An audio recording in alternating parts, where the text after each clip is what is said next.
নতুন বছরের শুরুতে পর্যটকদের ঢল নামলো জলদাপাড়া জঙ্গল ঘেরা আলিপুরদুয়ার জেলার কোদাল বস্তি গ্রামে।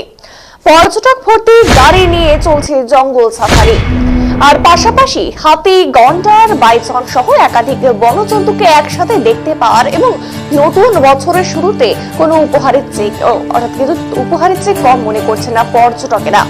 আর বছরের শুরুতে এরূপ পর্যটকদের ঢল নামায় খুশি পর্যটক ব্যবসায়ীরা। এবং জলদাপাড়া জঙ্গলে ঘেরা ছোট গ্রাম হলো এই কোদাল বস্তি।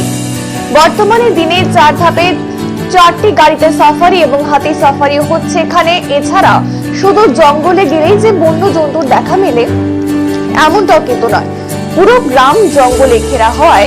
প্রায় দিনই লোকালয়ে দেখা মেলে হাতি সহ অন্যান্য বন্য প্রাণীর, যা বাড়তি পাওনা পর্যটকদের জন্য। ফলে বর্তমানে এই গ্রাম আকর্ষণের কেন্দ্রবিন্দুতে পরিণত হয়েছে। পর্যটক ব্যবসায়ীদের কথায় পর্যটকদের আনাগোনা বাড়ায় স্বাভাবিকভাবেই খুশি সকলে, কেননা পূর্বে এই গ্রামে কৃষিকাজ হলেও হাতির তাণ্ডবে এখন প্রায় তা বন্ধ। ফলে এই পর্যটনের উপরেই নির্ভরশীল অধিকাংশ বাসিন্দারাই।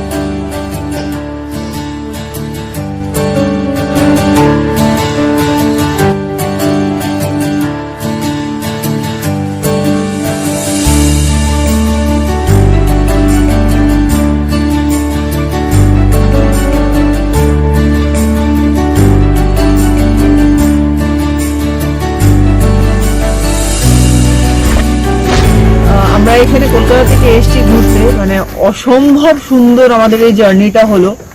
আর আমাদের এই হাতির পিঠে চড়া যে আমরা সাফারিটা করলাম খুবই ভালো। মানে মাহুত দাদা তো আমাদেরকে মানে যথাসাধ্য চেষ্টা করেছে যতটা পারে দেখানোর জন্য, এবং আমরা দেখেওছি। রাইনোসরাস দেখলাম, বেশ কিছুটা বাইসন দেখেছি, এবং জঙ্গলের গভীরতা যে জিনিসটা সেটা আমরা এক্সপিরিয়েন্স করেছি। মন আছে আবার আসবো।